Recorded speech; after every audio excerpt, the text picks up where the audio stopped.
So the most expensive trifecta, that being the platinum, the gold, and the blue business plus, quite literally just got more expensive. And as of just a couple of weeks ago, it used to be just $945, but now with the most recent revamp of the gold card and raising the annual fee, we now have a total of $1,020 just to keep technically these two cards open, because the blue business plus is a $0 annual fee card. And I think it's leaving a lot of people wondering, is it really worth it anymore? Has it gotten too expensive at this point? And how can we really justify this setup kind of going forward? And amidst all this chaos of who's keeping it and who's not keeping it and whatnot, I feel like I've been able to bridge the divide and kind of bridge the gap on why someone would choose to cancel and why someone would choose to keep going forward. And believe me, it's going to get a little bit more nuanced than you would possibly imagine. So, the first thing is, I can speak from firsthand experience because I've had the gold card and the platinum card over the past 4.5 years. Fortunately, I'm old enough to remember my time where my platinum card was just a $550 annual fee and has now been raised to $695, just a few years ago. And I'm also old enough to remember, which a lot of you watching also, a time where the Amex Gold card was $250, right? Since 2019, we've had a $250 or 2018 a $250 annual fee. And as we all know, a week or so ago, it has been raised to $325. And amidst all these changes and amidst all these raising of annual fees and adding more credits, more and more people are leaving with each additional credit. And while some people are happy, some people aren't. And the one perspective I really feel like I can speak to is the perspective of folks who are making way less money. And that's kind of my angle for this video today, which is, I've mentioned in a couple videos, but over the past few years of having these cards, my income has really been no higher than like $30,000. And of course, a bit of that is moving jobs, moving states, starting fresh in a new place. And so over the last 4.5 years of holding both of these cards, my life has changed drastically. And that is why I have kind of come closer to the camp of I no longer need these cards and I could probably cancel when those respective annual fees come back around. And I've gone through and I've researched myself and I've done the hard work so you don't have to. And all the reasons why I felt like, for my personal situation, I don't need the platinum card to enhance my life as I thought it once did. I realized that all the different things that I cared about on that card, I could quite literally get from other places and cheaper places at that. And now we're starting to see more and more people come to that same conclusion. Like Luke's Points of Miles, Stan the Credit Frog, I just saw a video uploaded an hour ago how he might cancel his platinum card. So all of these people have these similar thoughts. And so what I found on like a person to person basis after watching a lot of these videos and also talking to a lot of people in the Discord, a couple of things I have learned over time. And this is kind of what I found. So I guess just starting with the gold card, because we got the whole refresh, and this is the one that everyone's up in arms about. Here's one of the main things that I've learned being a person who doesn't spend that much money in day-to-day life and is not making like an insane amount of money either. One of those things is, well, of course, you're paying the $325 annual fee. We know that. Everybody's doing that. And, typically what has been touted over the years is that, it's a great grocery card. Of course, again, 4x on your groceries, 4x on your restaurants, and there's no doubt that it is a powerful earner. But I think a lot of people would be surprised, especially people in my position, again, low income, low spend, is that you would actually do way better buying all of your groceries or all your restaurant spend on a card that would technically be not optimal for groceries and what have you. Now, let's just say, as an example, we're one type of person, right? Like somebody I would lump myself into this category, and maybe you guys are like me too. But of this $400 in value that they're mentioning here, right, over 400 in value, maybe I really value the Resi credit, and I do. Actually, the Resi credit I think is largely positive, and it's very important to me. However, personally, Dunkin' have not been to in many, many years. And in fact, the only time I went there was for my wife, right? But don't tell her.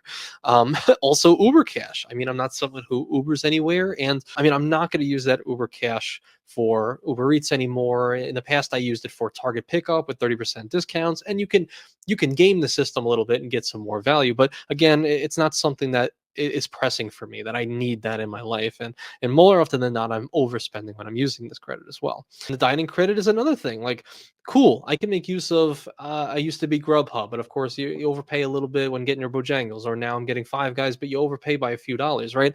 And all of these things are cool. Okay, they're very cool, and you can make use out of it. But another thing that has changed in the last couple of months between my wife and I is like, well, and this kind of bridges the gap into why it doesn't really make sense for me personally to have a gold card, and maybe this resonates with you too. But I've been putting my health first. I know, crazy, right? I've always been very interested in nutrition and bodybuilding. I've been doing this my whole life, but things get a little bit more hectic in life and you tend to go with the easier option. But now that things have a little bit more stabilized and now we're starting to expand our horizons, we have now realized that going to the butcher shop quite literally is the only expense that we have nowadays. We barely go to the supermarket. If we do, it's for orange juice, and that's about it. When we go to the butcher shop, we got the bacon, we got the ground chuck, we get the steaks from there, we get the burgers. So like everything everyone would love to eat on a day-to-day basis, minus the vegans. Everyone says I would love a steak every single day, but what I found was you can buy steak from the local butcher shop and you get, I don't know, maybe a half a pound to a pound of it for, $10 to $20. That lasts you, a few days, depending how much you're eating it.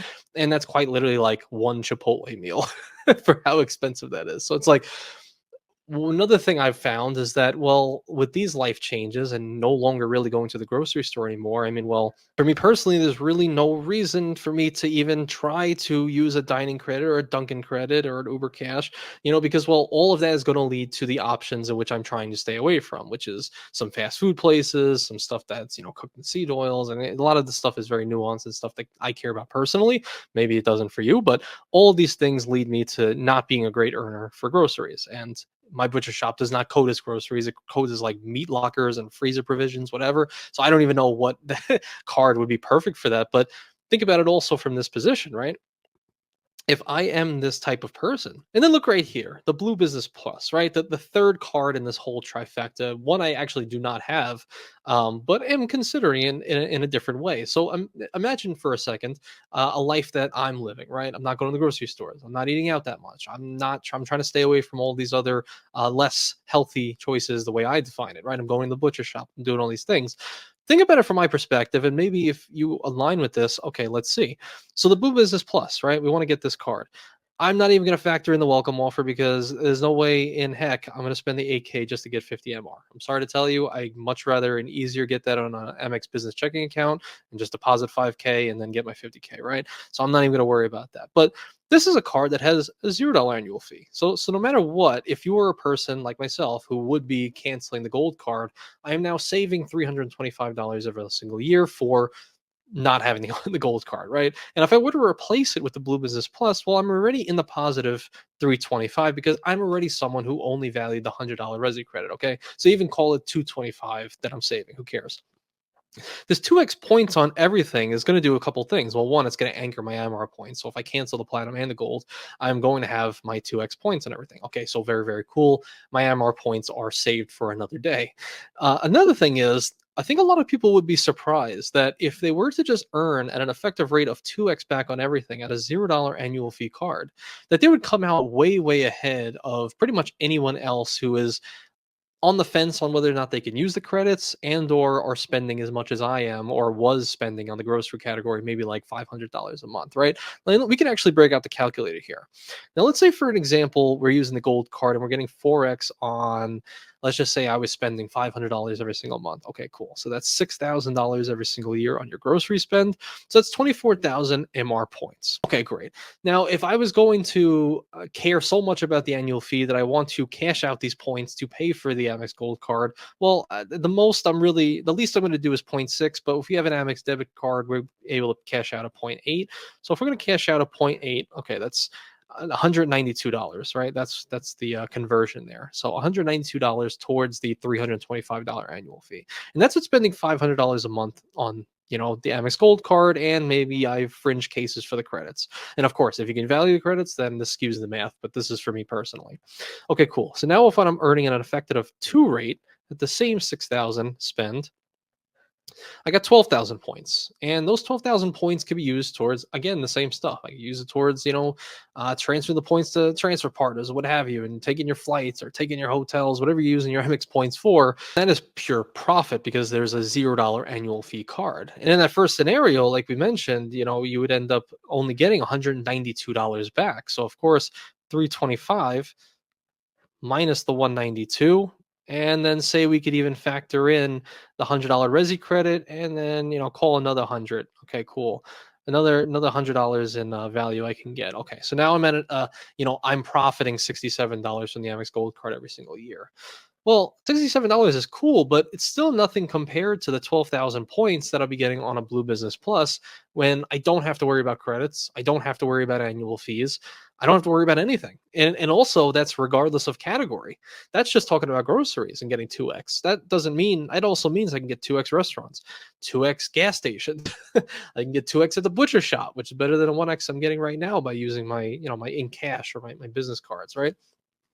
So it's just a way simpler approach to where you could still earn a considerable amount of points. And I think if a lot of people did the math on annual fee minus the actual credits that they're using and just a simple 2x back card and everything, I think they would be surprised. And even if you want to take it a step further, this is something I was also considering a little bit when thinking about canceling the gold card. So one thing is the Blue Cash Preferred, much really overlooked card because it's a cashback card, right? So you're not earning an MR, but that does do something kind of special in a way, and this is where the nuance really comes in for me. So if you guys are really into like gaming the system and hotels and everything, so stick around for this part. But we're gonna get a little into the weeds here, so let's have fun. So remember that math we did earlier and how if we can use some credits, spend 500 a month on groceries, okay, cool, come out ahead by maybe $100, couple $100, something like that. And that's great. That's great if you have an Amex Gold card and you can come out ahead a couple $100. That's very, very cool. But where that really skews for me is a card like this, the Blue Cash Preferred. Now, this one is interesting to me for, well, three reasons. One, I didn't realize, but it's actually a $0 annual fee for the first year and then 95 thereafter. So you quite literally do have a free card for this first year where everything is pure profit, which of course same can't be said for the Amex Gold card, but that's a different story. So the Blue Cash Preferred is interesting for that first reason. The second thing is for people who, like I mentioned earlier, if you are a low spender and really it's just supermarkets and what have you, I mean, this is kind of a perfect card if you think about it. Like $6,000 per year in purchases, and then after the $6,000, you get 1% back. But for the 6,000 in spend, you're getting 6% back on all of that spend. And what that essentially translates to is, well, $6,000 in spend, which is that same 500 a month times the 6% back equals $360 in cash back, which is in the form of statement credit. So you're quite literally cashing it out at a 1 cent per point, right? Or 1% back, as opposed to like the point 0.8 or the point 0.6 that Amex points are generally kind of cashed out at. So you're kind of getting your effective 1%, but not so fast because you're not quite literally getting your 6%. Because if this was the only thing you were using this card for and you weren't able to make use of anything else on the card, you still got to pay that $95 annual fee, which is giving you a 265. So still technically above what the Amex Gold card's given you in that conservative example as before. But beyond that, if you're somebody that really likes the platinum card, and this is how we bridge the gap a little bit on the 240 digital entertainment credit. And if you're someone like myself, which I really just think for most people, everyone's paying for the Disney bundle with their $20 digital entertainment credit. It's good for the wife, it's good for the kids, good for everybody. And I know a few people do New York Times, few people do Peacock, but a lot of these things you can get for free anyway. Like Peacock, you can get for free just with any MasterCard World Elite card. So that's interesting. And then also what we mentioned, the Disney bundle. Well, if you really look at it, you actually still get an $84 Disney bundle credit. $7 every single month, much like our new Dunkin' credit on the Amex Gold card, right? And as long as you're spending $9.99 or more per month on a Disney bundle subscription, uh, or an add-on to like Disney, Hulu, what have you, as long as it's $10 or more, you're going to get that $7 credit. So hopefully it's as close to $10 as possible to have more efficacy on the $7 credit. But if you just look at it like that and you're like, okay, at least if I'm going to cancel a platinum and a gold, and one of the benefits of the platinum I really liked was Disney bundle or all these different things, at least that's going to be kind of covered with the Blue Cash Preferred. And of course, back to the calculator, you can effectively add in another $84 because if that's something you were subscribed to and you really valued and you really loved it, okay, cool, you're going to keep that around for the long haul. All right, that's $350. And again, that's not even factoring in some of the stuff that is also on the card, like 6% back on US streaming subscriptions, which is kind of what we just mentioned with Disney Bundle, what have you. And also 3% back on US gas stations. How many people are online, saying that they really want gas stations on the Amex Gold card like it once did, 6 years ago? Well, sad to say, it did not come back in this recent refresh. And well, you can just get it now on the Amex Blue Cash Preferred. Not only that, but you're also getting 3% back on transit, which is another reason people really love the Amex Green card. So this is a card that kind of encompasses like the gold, the green, and even the platinum, if you want to stretch it that far, just with the Disney bundle credit, even more than that. And if I was going to be somebody, and this is again really niche, but if I was going to be a little bit crazy and what people might say stupid, I might take that $360 or even more, $400, what have you, on the Blue Cash Preferred. I might actually go and save that cash back, use it towards, like I used recently at the Andaz in Savannah, where I was able to pay like $200 in cash to stay at a higher property via Privé to get like my $100 experience credit, to get my $70 in breakfast, and all these different things that I can get by booking in the particular way that I have been doing. If you want to watch that video, it's the one where I'm in the bed, which I thought was fairly interesting. And that's a way that I can get more value from that cash back. And again, if I just paid with my Blue Cash Preferred, well, one, obviously I'm not getting a multiplier on that stay. So you might say, oh, it's dumb. You're not getting 3x or 4x back on that travel category. But what I am able to do is effectively, instead of like cashing out Amex points for that at zero point 0.8 or zero point 0.6, I'm cashing out at 1% because I can literally put the $200 hotel bill on the card. And if I have $400 in cash back on the Blue Cash Preferred, that's like 2 nights, which is giving me even further value just with my cash back. And forget it. If you want to talk cents per point, I mean, a lot of people like to see, transfer partners and all these different things, but I don't think there's anyone out there that's going to disagree. Okay, I have $200 in cash back and I paid for this hotel that gave me $170 in food credits. And I paid for that at 1% with my $200 in cash back, and basically spending 200 of cash back and getting back $170 in credits. It's like, what did I really spend on this trip? Which would be an actual vacation that you can go on with the cash back. And I don't think anyone would disagree that that considerable value back, regardless of how you feel about it. That's just what I like to do, and maybe you can too. Okay, cool. And of course, with the Blue Cash Preferred, you can always downgrade that to the Blue Cash every day, and you have a no annual fee option with the same Disney bundle credit and same good earnings powers. But it doesn't even have to be just Amex alone, right? If you don't want to be locked into a cashback only card, you could quite literally get a Chase Income Unlimited or Chase Freedom Unlimited, earn 1.5% back on everything, so just a little bit lower than the Blue Business Plus.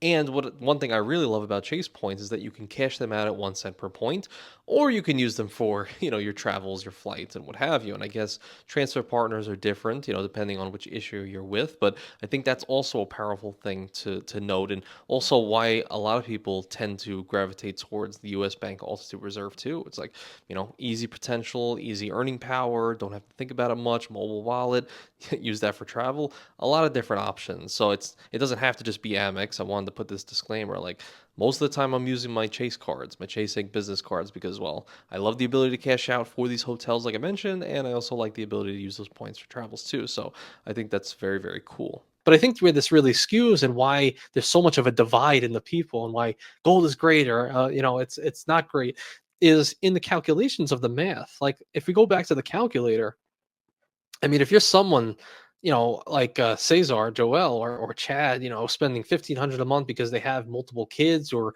they go out to these business meetings and they're spending, money on all of their coworkers, then of course that person is always going to say the Amex Gold card is the best card in the world because, well, $1,500 a month times 12, multiply that by, 4, and that's 72,000 points. Like there is no way in heck that I can earn 72,000 points on an Amex Gold card in my current financial situation as it is, because I don't have kids and I don't have a million people in my family and I don't have work events that I could go to and pay for people's things. So of course I'm going to say the Amex Gold card is the best card in the world, and that is where I think the divide really is, because a lot of you guys watching, maybe you spend way more than me, or maybe you spend the same amount or less.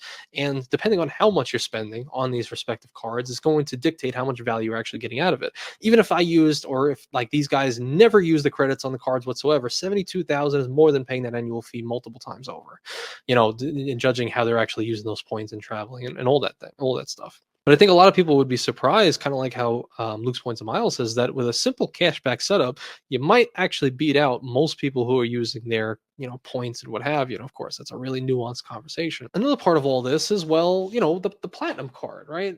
We all, everybody has a love hate relationship with the plat card, the platinum card at this day and age, right? Everybody's got something to say about it, myself included, right? And again, you have to be honest with yourself and who you are in this life. And one thing I've realized and had to be okay with is that I'm generally like kind of scared of flying. I know it sounds crazy. How are you going to be in the points and miles game and you're not going to use your miles? But of course, I'm going to still fly and I'm going to ramp up my flying going forward. And I want to go to abroad and, all these different places. And I want to do all that. But at least in the meantime, when we're kind of still have a little bit of downtime, and I'm still building up maybe some point systems or what have you, it doesn't really make sense to hold a platinum card where the only reason to have it is for lounge access. I mean, I don't really see for myself any other reason to have it other than lounge access at this time. And maybe you fall into this camp as well, where, again, a lot of these guys who are using their card and going to these lounges, they can do that because they have so much value that they reap the rewards from all these cards. They're going to lounges like Stan on his recent video. He talked about he may cancel the platinum card. He realized that, well, he's not going to like Centurion or Delta lounges or what have you. He's going to escape lounges that are accessed already via the new changes by priority pass. So you don't need a platinum card to have priority pass. There's plenty of cards that give you, and really cheap cards or no annual fee cards that give you access to priority pass, where you don't have to pay that $700 annual fee. And that makes a lot of sense, especially to me personally, because my home airport also has an escape lounge that, we go to and we get a bunch of drinks at for free, of course, right? We like to enjoy that. And the fact that that's on priority pass now, again, also leads me to be like, do we really need anything else? Do we really need anything else? Or could I save $700 in annual fees every single year and essentially kind of use that for, who knows, even the taxes on business class flights that could pay for. Like, Luke always talks about, I got to pay some fuel surcharges and taxes and fees and all these different things. You can use that 700 to pay for those fees. And okay, cool. That's getting you abroad. And what I learned from a lot of different people in this space is that Priority Pass is pretty good abroad. So like you can kind of make do with what you have. And the fact that Priority Pass can come on a lot of these other cards is very, very cool. And again, just quickly glancing over, because I don't want to be, too crazy on this, but again, the $200 hotel credit, all right, whatever. I'm able to get those same benefits now through MasterCard. You can even get it through Visa. For you guys who have the Chase Sapphire Reserve, you can get it through their Edit collection. If you have the Ventrex, you can get it through their Premier collection. Even if you have a travel advisor, like Sean Lane is doing, he could even get you access to the same perks that FHR and Hotel Collection gets you. Like the $100, credit and all these different things for free, and literally the same price as FHR. So I don't care about that anymore. Digital entertainment, okay, cool. Get a Blue Cash Preferred, buy your Disney bundle. All right, everything else, Peacock you can get for free with the MasterCard World Elite. Walmart credit, all right, it's valuable to some people. I get it. That's not bad. Global Lounge Collection, again, if you're not someone who's in line with Centurion lounges or, Delta Sky lounges, which is where I found a lot of my, love for lounges. If you're not in those paths and they're not at your home airports, and because a lot of the time, the Centurion lounges people end up hitting happen to be in the United States, then it makes total sense to just have a card that gives you, priority pass, and you can have access to escape lounges. You get get some Plaza Premium lounges through some other cards and what have you. Okay. Or if you're a person that is constantly at Centurion lounges or constantly at Delta Sky clubs, of course, this is for you. You're getting way more value than anybody else on these cards, and it makes sense for you to have a platinum card. Cool.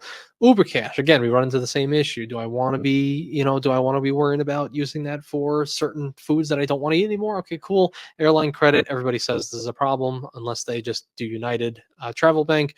And then from what I hear from a lot of people end up like using it, or it just stays in their account for a while because for some reason United stops showing them flights in their direct path. So I'm not really necessarily sure. Saks Fifth, nobody really cares is valuing anymore, really. Clear credit is cool, although this just bumped up to $199, but It doesn't update here, but it actually does say in the back end that it's 199. And another thing to remember is it's like it does not have to be binary. It doesn't mean like, oh, if I cancel gold or platinum today, I can never get it again for the rest of my time, for the rest of my days until I'm no longer on this planet, right? It just means that maybe right now this doesn't make sense to me. There's a lot of people that I talk to in the comment sections and discords and what have you that like maybe things happen in their life and they just cannot travel for the next couple of years or next year and what have you. So like what purpose does it serve if you're in that situation to hold a card that no longer serves you? I mean, it doesn't mean you cannot not get it a couple of years from now when it might serve you again. And I think having that mindset's a little more freeing because you realize, well, it's not just a one and done decision for the rest of my life. It could just be for now while I'm doing other things or experimenting with other things or maybe can't do certain things. And then when that time comes back around, okay, cool. Apply for the card again or, downgrade it for now and then re-upgrade it back to that card when the time comes and you can spend the extra money and what have you. So I think also thinking in that way helps in a lot of people's decisions going forward. And it doesn't have to be cancel or not cancel. It's just cancel for how long or have open for how long. So it's something to think about and more of a, I guess, long-term thinking on some of these cards that we own. So I guess a lot of what I try to say and what I've really tried to lean into is just I'm never going to be able to compete with some of these big people out there. People who are traveling often or spending a lot of money. Like I'm not going to compete with them on that level, at least for now. So the only thing I could really do is speak from personal experience and what I've gone through and just the type of person I am. And I know there is definitely someone out there that is with me on some of these things and also agrees on some of these things. And I think it's something that we shouldn't be doing is attacking one another for our decisions and whatnot, because well, you can love a card, you cannot love a card. I've loved and, decided to cancel some of these cards, and they all happen because life changes, and that's it. And that's okay. So I think that's one of the main things. And I guess maybe just the peacemaker in me is trying to bridge the divide between people who hate and people who love. And I think we could all end up in the same place. So with that said, what do you guys think about everything we talked about today? The Amex Trifecta, is it too expensive now? Let me know. And as always, thank you guys so much for being here. I appreciate every single one of you. Thank you so much.